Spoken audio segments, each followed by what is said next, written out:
निकै खुसीको खबर रहेको छ। आजबाट पूर्ण रूपमा नेपालमा लकडाउन हटेको छ। बन्दाबन्दीको अन्त्य भएको छ। लकडाउन खुल्दा ठिक कि लकडाउन हुँदै ठिक, यस विषयमा के कस्तो लाग्छ आफ्नो प्रतिक्रिया दिनुहोला। तर यस्ता मापदण्डहरू छन्, के गर्न हुने के गर्न नहुने। यो समाचार प्रत्येक नेपालीले ध्यान दिएर सुन्नुहोस्। लकडाउन पूर्ण रूपमा अन्त्य भए पनि नियम भने अझै बाँकी नै छ, ध्यान दिएर सुन्नुहोस्। सरकारले कोरोना भाइरस कोभिड-19 संक्रमण रोकथाम तथा नियन्त्रणका लागि जारी गरेको बन्दाबन्दी अन्त्यको घोषणा गरेको छ। यद्यपि बन्दाबन्दीको व्यवस्था अन्त्य भए पनि कोरोना संक्रमण जोखिम अन्त्य नभएकोले कोभिड-19 रोकथाम नियन्त्रण र उपचार सम्बन्धी व्यवस्था यथावत रहनेछ। सरकारले चैत्र 11 देखि सुरु गरेको बन्दाबन्दी साउन 6 गते मध्यरातसम्म जारी गरेको थियो। 120 दिन लामो बन्दाबन्दी अन्त्य भएको घोषणा गरिए पनि अन्तर्राष्ट्रिय सीमा क्षेत्रबाट हुने आवागमनमा सरकारले लगाउँदै आएको रोकलाई साउन 32 गतेसम्म विस्तार गरिएको छ। तोकिएको नाकाबाट नेपाल प्रवेश गर्ने र मालसामान ढुवानीको व्यवस्थालाई यथावत राखिएको छ। मन्त्री परिषदका निर्णयहरू सार्वजनिक गर्न मन्त्रालयमा मङ्गलबार आयोजित पत्रकार सम्मेलनमा सो जानकारी दिइएको हो। अर्थ, संचार तथा सूचना प्रविधि मन्त्री डाक्टर युवराज खतिवडाले कोभिड-19 नियन्त्रणका लागि सरकारले जारी गरेको बन्दाबन्दी मङ्गलबार मध्यरातिदेखि अन्त्य भएको जानकारी दिए। सरकारका प्रवक्ता डाक्टर खतिवडाले भने बन्दाबन्दीले मनोवैज्ञानिक त्रास पनि दियो, एक खालको बहानाबाजी जस्तो पनि भयो। मन्त्री खतिवडाले सेवा र व्यवसाय सञ्चालनका लागि आवश्यक स्वास्थ्य सुरक्षाका मापदण्ड कडाइका साथ पालना गर्नुपर्ने, अन्यथा कानुनी कारबाही समेत हुने बताएका छन्। उनले अन्य देशको अनुभव र नेपालको सङ्क्रमणको अवस्था मूल्याङ्कन गरी बन्दाबन्दी अन्त्य गरिएको बताए। उनले भने दैनिक रूपमा कोरोना सङ्क्रमणको मूल्याङ्कन गर्नेछौँ। कोरोना सङ्क्रमितको सङ्ख्या घट्दै गएको छ, निको हुनेको सङ्ख्या बढ्दै गएको छ।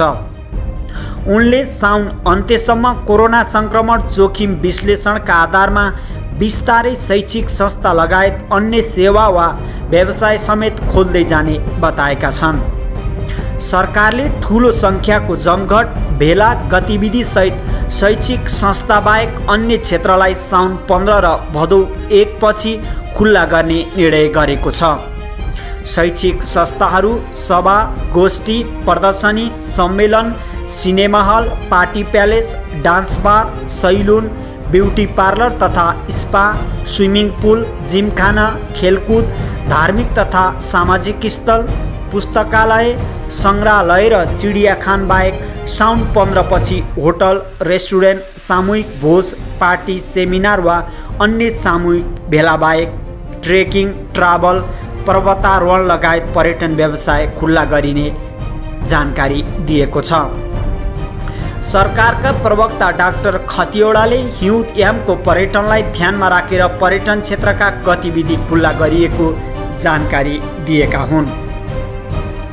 भदौ 1 देखि जोरबिजोर प्रणाली अन्त्यसँगै मध्यम दूरीका निजी तथा सार्वजनिक यातायात खुला गरिने भएको छ। राष्ट्रिय तथा अन्तर्राष्ट्रिय व्यावसायिक हवाई उडान, अन्तर्राष्ट्रिय खेलकुदका प्रशिक्षण, विद्यार्थी भर्ना, शैक्षिक र अन्य परीक्षा सञ्चालन गर्न खुल्ला गरिएको छ।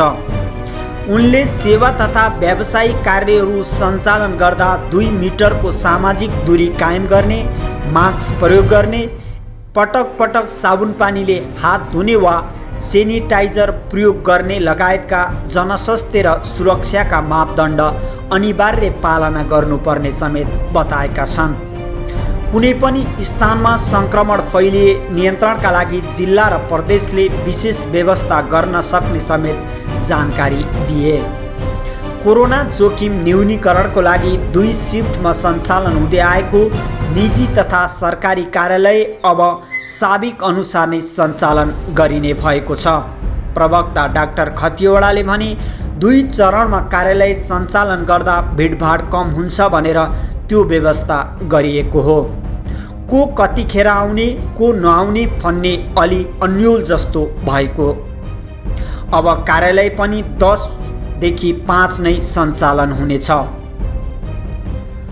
लकडाउन अन्त्य भएसँगै निजी सवारी साधनमा लागू भएको जोर बिजोर प्रणाली अन्त्य भएको छ भने कार्यालयहरू नियमित रूपमा बिहान 10 बजेदेखि बेलुका 5 बजेसम्म खुल्नेछन्। यसैगरी भदौ 1 देखि लामो मध्यम तथा छोटो दूरीका सवारी साधनहरू, आन्तरिक तथा बाह्य उडान, खेलकुदका नियमित प्रशिक्षण तथा विद्यालय तथा कलेजका भर्ना, परीक्षा सञ्चालन, नतिजा प्रकाशन लगायतका गतिविधिहरू स्वास्थ्य सुरक्षा सजगता अपनाएर सञ्चालन गर्ने निर्णय सरकारले गरेको छ।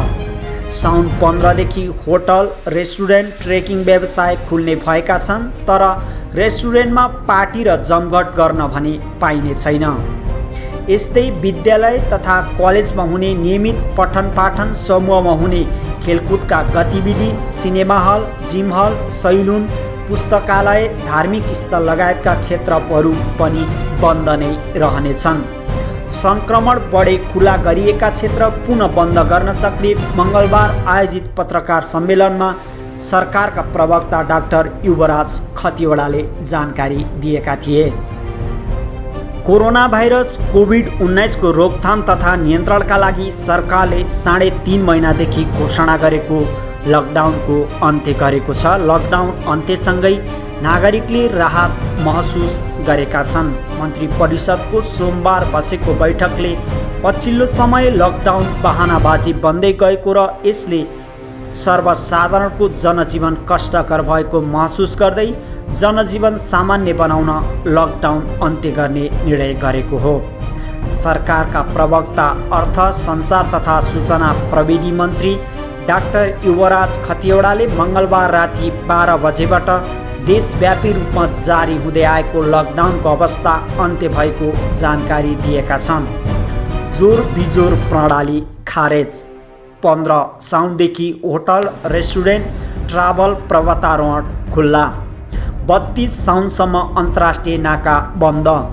1 भदौदेखि लामो दूरीका यातायात र हवाई सेवा सञ्चालन।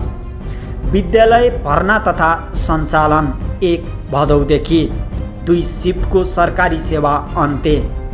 मन्त्री परिषदले गरेको निर्णय सार्वजनिक गर्दै प्रवक्ता डाक्टर खतिवडाले लकडाउन अन्त्य भएको जानकारी गराएका थिए। उनले लकडाउनले मनोवैज्ञानिक त्रास दिएको र बहानाबाजी पनि भएको भन्दै अन्त्य गरिएको स्पष्ट पारे। प्रवक्ता खतिवडाले लकडाउन अन्त्य गरिए पनि जोखिम भने कायमै रहेको समेत बताएका छन्।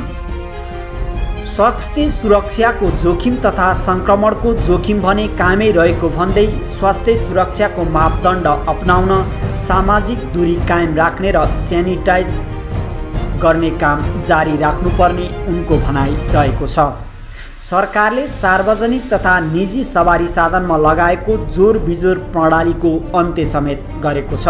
यसअघि सरकारले आंशिक रूपमा लकडाउन खुकुलो बनाउँदै सरकारी कार्यालयमा लागू गरिएका 2 शिफ्टका काम गर्ने प्रणाली पनि अन्त्य गरेको छ।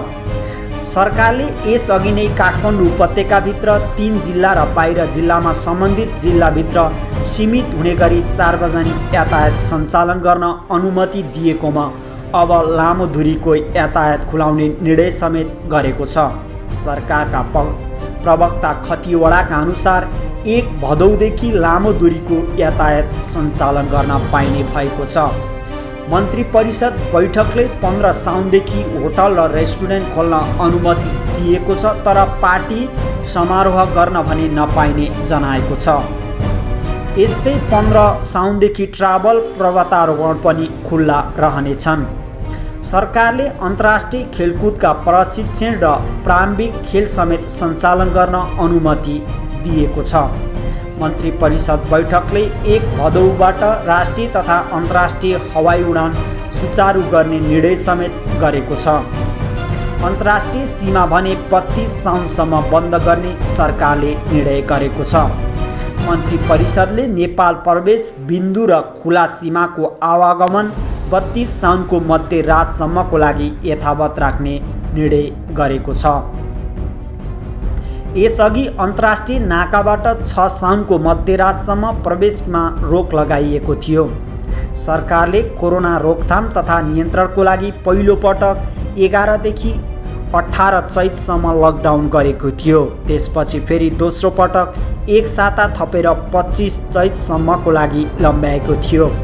त्यसलाई निरन्तरता दिँदै 3 वैशाख, 15 वैशाख र 25 वैशाखसम्म लकडाउन गरिएको थियो।